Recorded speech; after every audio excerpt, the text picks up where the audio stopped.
दोस्तों, दुनिया के हर कोने में बसने वाले मुसलमान की यह ख्वाहिश होती है कि वह अल्लाह के घर में पहुंचकर उसका तवाफ कर सके। आज की इस वीडियो में हम आपको एक ऐसी औरत के बारे में बताएंगे जो 40 साल तक खाना ए काबा के तवाफ के लिए तरसती रही। फिर उस औरत के साथ क्या कुछ हुआ कि देखने वालों की आंखों से आंसू जारी हो गए। क्या खाना ए काबा में फरिश्ते नाजिल हुए? ये जानने के लिए वीडियो को आखिर तक जरूर देखें। वीडियो को लाइक और चैनल को सब्सक्राइब करना हरगिज मत भूलिएगा। तो आइए शुरू करते हैं आज की वीडियो। दोस्तों, यह वाकया माई नजीरा का है, जिनकी शादी एक ऐसे शख्स से हुई जिसने कभी भी उन्हें इज्जत ना दी। माई नजीरा को हर वक्त तकलीफों का सामना करना पड़ता। उनका शौहर घर में रहकर भी उनके लिए अजनबी था। रोजाना उनका किसी न किसी बात पर झगड़ा होता, जिसकी वजह से माई नजीरा को शौहर से मार भी खानी पड़ती। रोजाना लड़ाई की वजह से घर का माहौल बहुत ही ज्यादा खराब होता जा रहा था। वक्त गुजरता गया। अल्लाह तबारक व तआला ने माई नजीरा को 4 बेटों से नवाजा, मगर दोनों मियां बीवी एक दूसरे से इस कदर तंग थे कि माई नजीरा के शौहर ने 45 साल की उम्र में माई नजीरा को तलाक दे दी। माई नजीरा अपने बच्चों को छोड़कर भाई के घर आ गई। उनके भाई इंतहाई गरीब थे, जिसकी वजह से उन्हें अपनी औलाद को भी छोड़ना पड़ा। इद्दत के दिन माई नजीरा के लिए इंतहाई तकलीफदेह थे। वो हर वक्त खामोश और परेशान रहती, अपने बच्चों को याद करके रोती रहती थी। कुछ अरसे बाद माई नजीरा ने अल्लाह तबारक व तआला से लव लगाने का फैसला कर लिया। इसलिए उन्होंने कुरान मुकद्दस की तिलावत करना शुरू कर दी। वह हर वक्त हुजूर अकरम हजरत मोहम्मद सल्लल्लाहु अलैहि वसल्लम पढ़ा करती थी। रात के वक्त अल्लाह तबारक व तआला के सामने सजदा रेज होती कि बचपन से ही हज करने का बहुत ही ज्यादा शौक था। खाना ए काबा की मोहब्बत उनके दिल में कूट कूट कर भरी हुई थी। वह बचपन से ही अल्लाह तबारक व तआला से एक ही दुआ मांगा करती थी कि अल्लाह, तू मुझे अपने घर का दीदार अता कर, मुझे अपने मुकद्दस घर की जियारत करवा। मैं गरीब हूं, मगर तेरे नजदीक अमीर गरीब का कोई फर्क नहीं। तू चाहे तो गरीब को भी अपने घर बुला ले, और अगर ना चाहे तो अमीर को भी अपने घर का दीदार नसीब ना करे। दोस्तों, जब भी कोई औरत हज या उम्रा करने के बाद घर वापस आती तो दुआ करवाने के लिए माई नजीरा उनके पास पहुंच जाया करती थी। माई नजीरा उनसे कहती कि मेरे लिए दुआ करें, मुझे अपने घर का दीदार अता करें, मुझे भी इस मुकद्दस घर का तवाफ करवाएं। माई नजीरा के भतीजे उनकी बात सुनकर उनका मजाक उड़ाते और तरह तरह की बातें भी करते। उनसे कहते कि अल्लाह के घर में जाने के लिए पैसों की जरूरत होती है, ना कि दुआओं की। खाला, तुम्हारी हालत तो यह है कि खाना खाने के लिए तुम्हारे पास पैसे नहीं और तुम हज करने की बातें कर रही हो। महंगाई ने पहले ही गरीबों की कमर तोड़कर रख दी है। हज करना आसान नहीं, और हज पर जाने के लिए साथ में किसी महरम का होना बहुत ही ज्यादा जरूरी होता है, और उसका खर्चा अलग से होगा। माई नजीरा को लोगों की बातों की कोई परवाह नहीं थी। वो रोज अल्लाह तबारक व तआला से रो रो कर दुआएं किया करती थी कि या अल्लाह, अब तो लोग मेरा मजाक भी उड़ाने लगे हैं। तू उन्हें दिखा क्यों नहीं देता कि तेरे घर में आने के लिए पैसों की जरूरत नहीं होती। इद्दत खत्म होने के बाद एक दिन माई नजीरा की सहेली उनके पास आई। उनकी सहेली का सऊदी अरब में काम किया करता था। माई नजीरा की सहेली के साथ में एक तस्वीर थी। उसने माई नजीरा से कहा कि मदीना में एक बूढ़ा शख्स रहता है, जिसकी बीवी को गुजरे हुए 1 साल हो चुका है। वह किसी औरत से निकाह करना चाहता है। सहेली की बात सुनकर गुस्से से कहा कि वह बूढ़ा आदमी है, मैं किस तरह उससे शादी कर सकती हूं? उसकी उम्र 70 के करीब है, जबकि मेरी उम्र सिर्फ 45 साल है। मेरे बच्चे, रिश्तेदार और मेरे भाई बहन क्या कहेंगे? माई नजीरा की सहेली उनसे कहने लगी कि अगर तुम उससे शादी कर लोगी तो तुम्हारे हज की ख्वाहिश भी पूरी हो जाएगी। अल्लाह के मुकद्दस घर में तुम्हें हज का मौका मिल जाएगा।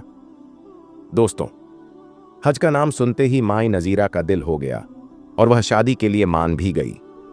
चुनांचे 1 हफ्ते के बाद अरबी शेख सऊदी अरब से पाकिस्तान गया और उनकी शादी भी हो गई। माई नजीरा को कमरे में बैठाया गया। शाम के वक्त अरबी शेख यानी माई नजीरा का शौहर खांसते हुए कमरे में दाखिल हुआ। उस वक्त माई नजीरा की सहेली और उसका शौहर भी कमरे में मौजूद थे। फिर अरबी शेख ने कहा कि मेरी बीवी यानी माई नजीरा से कह दो कि मेरी तबीयत ठीक नहीं है, इसीलिए मैं कल सऊदी अरब वापस चला जाऊंगा और मैं सऊदी अरब वापस जाकर तुम्हारे निकाह को रजिस्टर करवाऊंगा। फिर तुम्हारे लिए वीज़ा भेज दूंगा और वहां पर अल्लाह तबारक व ताला के हुक्म से एक नई जिंदगी का आगाज करेंगे। माई नजीरा को शेख साहब ने हाथ भी न लगाया और अगले दिन शेख साहब सऊदी अरब वापस चले गए। 8 दिनों के बाद माई नजीरा का वीज़ा और टिकट भी आ गई। अगले 1 हफ्ते के बाद माई नजीरा सऊदी अरब पहुंच गई। माई नजीरा को एयरपोर्ट से लेने के लिए शेख साहब का बेटा पहले से ही मौजूद था। वो माई नजीरा को अरबी शेख के बहुत बड़े घर में ले गया। मदीने में शेख साहब का एक बहुत बड़ा घर था। उस घर में माई नजीरा का इस्तकबाल किया गया, जिसमें बहुत से लोग मौजूद थे। हर कोई माई नजीरा को मरहबा मरहबा कह रहा था। माई नजीरा ने शेख साहब के बेटे से पूछा कि तुम्हारे वालिद कहाँ हैं? शेख साहब के बेटे को थोड़ी बहुत उर्दू आती थी, इसीलिए वह माई नजीरा की बात समझ गया और टूटी फूटी उर्दू जबान में कहने लगा कि मेरे वालिद ने पाकिस्तान से वापस आने के बाद अपना निकाह रजिस्टर करवाया और आपके लिए सोने का हार खरीदा और आपके लिए वीज़ा और टिकट का भी बंदोबस्त किया। यह सब कुछ करने के बाद चौथे दिन उनकी तबीयत बिगड़ गई।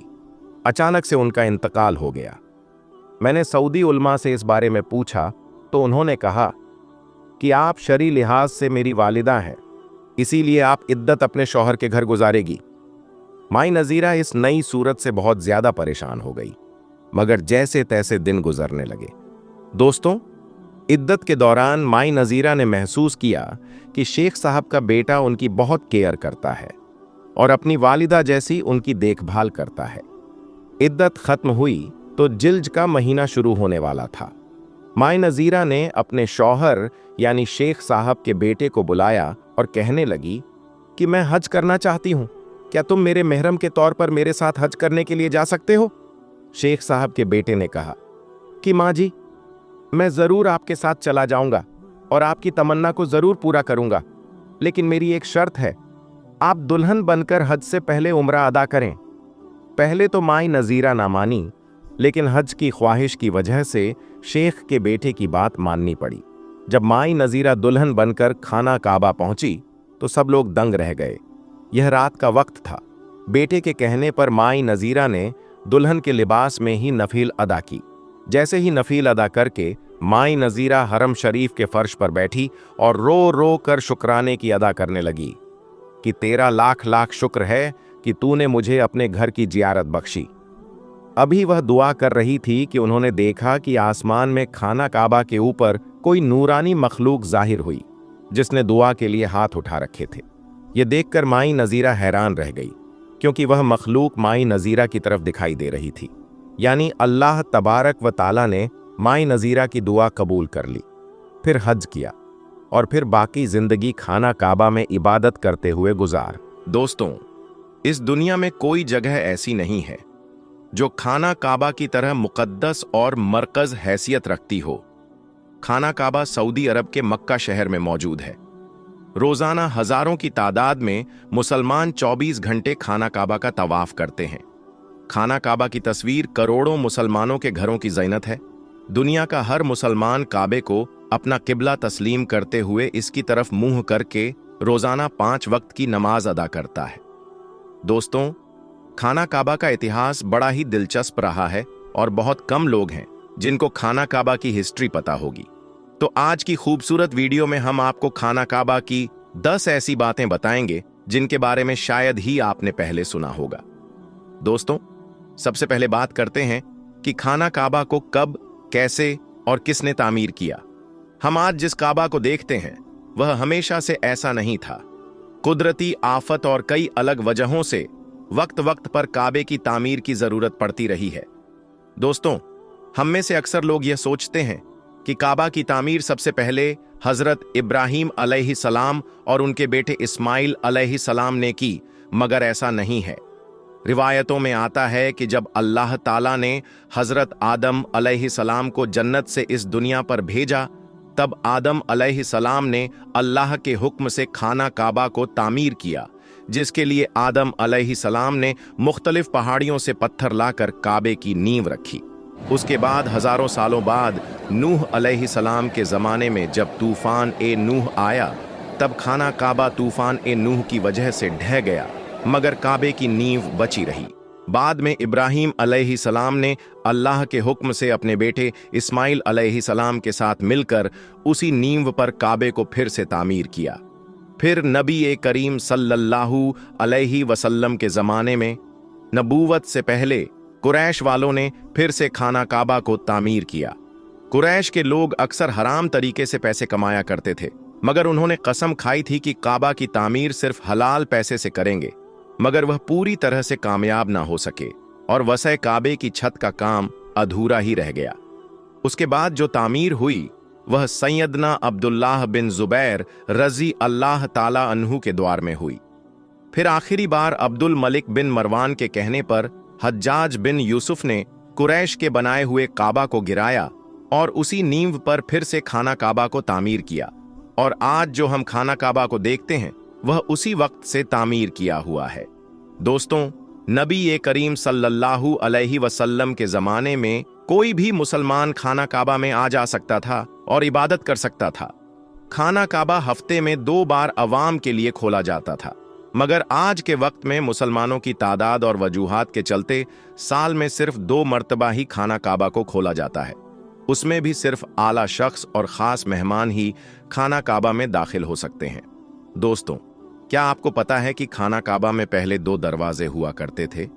एक खाना काबा में दाखिल होने के लिए और दूसरा बाहर निकलने के लिए, और तो और एक खिड़की भी हुआ करती थी। मगर आज खाना काबा में सिर्फ एक ही दरवाज़ा रखा गया है, और इस दरवाजे के बारे में भी एक दिलचस्प मालूमात है। यह दरवाज़ा सन 1979 में लगभग 300 किलो सोने से बनाया गया था। जी हाँ दोस्तों, 300 किलो सोना। इससे पहले यह दरवाज़ा चांदी का हुआ करता था, और जो पहले खिड़की हुआ करती थी उसको भी हटा दिया गया। दोस्तों, आपने कभी गौर किया है कि हजरे अस्वद हमेशा चांदी के कवच में ही क्यों घिरा रहता है? कुछ लोगों का कहना है कि हजरे अस्वद किसी फौज के हाथों मारे गए पत्थरों के लगने की वजह से टूट गया था जब वह मक्का पर काबिज थे, जबकि यह जन्नती पत्थर अब्दुल्लाह बिन जुबैर की मिल्कियत में था। कुछ लोगों के मुताबिक हजरे अस्वद बहरीन से ताल्लुक रखने वाली इस्माइली ग्रुप के हाथों टूट गया था। इन लोगों का यह ख्याल था कि हज मुबारक एक तौहीन परस्ती का अमल है। अपनी बात को सच साबित करने के लिए इन लोगों ने 10,000 हज करने वालों को जमजम के कुएं में फेंक दिया था। यहां तक कहा जाता है कि उन लोगों को मार काट कर फेंक दिया गया था। यह गैर इंसानी अमल काफी नहीं था कि यह शैतान जो थे, इन्होंने हजरे अस्वद को अरब के मशरिक में ले गए और फिर इराक के शहर कूफा ले गए, जहां इसके एवज में उन्होंने बहुत सारे पैसे वसूल किए। जब इनको मजबूर किया गया था कि वह इसको खलीफा अब्बास को वापस कर दें, जब इसे वापस किया गया था तो यह टुकड़ों में था, और इसको ठीक करने के लिए सिर्फ एक ही तरीका समझ आ रहा था कि इसको चांदी के सांचे में रखा जाए। कुछ लोगों के मुताबिक इस मुकद्दस पत्थर के कुछ हिस्से आज भी कहीं गुम हैं। प्यारे दोस्तों, काबा लफ्ज का मीनिंग होता है क्यूब, यानी यह कह लीजिए चौकोर। मगर क्या आपको पता है, इब्राहिम अलैहिस्सलाम के वक्त काबे के एक साइड का हिस्सा गोल हुआ करता था, जिसे आज हम हतीम के नाम से जानते हैं। हतीम काबे का ही हिस्सा है, इसीलिए आज आप देखते होंगे कि तवाफ करने वाले लोग हतीम के अंदर से ना जाकर बल्कि हतीम के बाहर से ही तवाफ करते हैं। दरअसल जुहूर ए नबूवत से पहले जब कुरैश वालों ने काबे की तामीर की थी, तब वह हलाल माल इकट्ठा करने में नाकाम हो गए थे और वसाइन काबे के इस हिस्से को छोड़ दिया था। दोस्तों, हम मुसलमानों को खाने काबा को काले रंग के कपड़े और सोने के धागों में देखने की ऐसी आदत हो चुकी है कि हम खाने काबा को किसी दूसरे रंग में सोच भी नहीं सकते। मगर क्या आपको पता है, पहले खाने काबा पर मुख्तलिफ रंगों के भी गिलाफ चढ़ाए जाते थे, जिनमें हरा, लाल और सफेद रंग भी शामिल है। जिस कपड़े से खाने काबा को कवर किया जाता है उसे किस्वा कहते हैं। यह कपड़ा सिल्क और कॉटन का बना होता है। इस पर कुरान पाक की कई सारी आयात सोने के धागे से लिखी जाती हैं। हर साल हज के दौरान 9 जिलहिज्जा को फज्र की नमाज के बाद गिलाफ-ए-काबा को बदल दिया जाता है। हर साल गिलाफ-ए-काबा पर लगभग $60 मिलियन यानी इंडियन रुपीस के हिसाब से 42 करोड़ रुपए सऊदी सरकार इस पर खर्च करती है। क्या आपको मालूम है खाने काबा की तादाद 2 है? जी हां दोस्तों, एक जो खाना काबा हम देखते हैं जो हमारी आंखों के सामने नजर आता है। खाने काबा की तरफ जब हम मुंह करके नमाज पढ़ते हैं तो वह एक खाना काबा है, और बिल्कुल इसी के ऊपर जन्नत में एक और काबा है जिसे रिवायतों में बैतुल मामूर कहा जाता है। यह फरिश्तों का काबा है। नबी ए करीम सल्लल्लाहु अलैहि वसल्लम ने मेराज का वाकया सुनाते हुए फरमाया कि जब मुझे बैतुल मामूर दिखाया गया तो मैंने इसके बारे में हजरत जिब्राइल अलैहिस्सलाम से पूछा, तो उन्होंने जवाब दिया कि यह बैतुल मामूर है जहां 70,000 फरिश्ते रोजाना अल्लाह की इबादत करते हैं, और जब यह यहां से चले जाते हैं तो कभी वापस नहीं आते। मतलब हर दिन एक नया दस्ता यहां आता है, हर दिन नए नए 70,000 फरिश्ते वहां आते हैं। दोस्तों, खाने काबा के दरवाजों को खोलने के लिए जिन चाबियों का इस्तेमाल होता है वह कोई सऊदी सरकार के पास नहीं है, बल्कि नबी ए करीम सल्लल्लाहु अलैहि वसल्लम के एक सहाबी के खानदान के पास आज भी मौजूद हैं। फतह ए मक्का के बाद प्यारे नबी सल्लल्लाहु अलैहि वसल्लम को खाने काबा की चाबियां सौंपी गई थीं, मगर प्यारे नबी ने यह चाबी अपने पास रखने के बजाय बनी शाइबा के खानदान उस्मान बिन तलहा रज्जी अल्लाहु अन्हु के खानदान के पास दी थी। प्यारे नबी के फरमान के मुताबिक यह चाबियां कयामत तक उन्हीं के पास रहेंगी। हुजूर सल्लल्लाहु अलैहि वसल्लम ने फरमाया था, ऐ तलहा, संगीत दस्ती गैर अखलाकी तरीके से तुझसे छीना न ले। कई सालों तक लोग अंदाजा लगाते रहे कि खाना काबा के अंदर से कैसा नजर आता होगा। वे लोग बड़े खुशनसीब हैं जिनको खाने काबा के अंदर दाखिल होने की शहादत हासिल हुई, और एक खुशनसीब वह भी है जिसको खाने काबा के अंदर की तस्वीर बनाने का मौका मिला। फिर लाखों करोड़ों लोगों ने यह तस्वीरें ऑनलाइन भी देखीं, और भारत के कई लोगों का वहम भी दूर हो गया जो यह कहते थे कि हमारे देवता की मूर्ति काबे के अंदर रखी हुई है। दोस्तों, खाने काबा के अंदर का हिस्सा संगे मरमर से बना है और हरे रंग के कपड़े से ढका हुआ है। दोस्तों, खाना काबा मक्का की ढलान वाले क्षेत्रों में मौजूद है, जिसकी वजह से जब भी बारिश हुआ करती थी तो वादी में सैलाब आ जाया करता था और खाने काबा के चारों तरफ पानी इकट्ठा हो जाया करता था। उस वक्त इस पानी की निकासी पर रोकथाम के कोई बेहतरीन उपाय न थे, मगर मुसलमान उस वक्त भी खाने काबा का तवाफ जारी रखते थे और वे तैराकी करके तवाफ करते थे।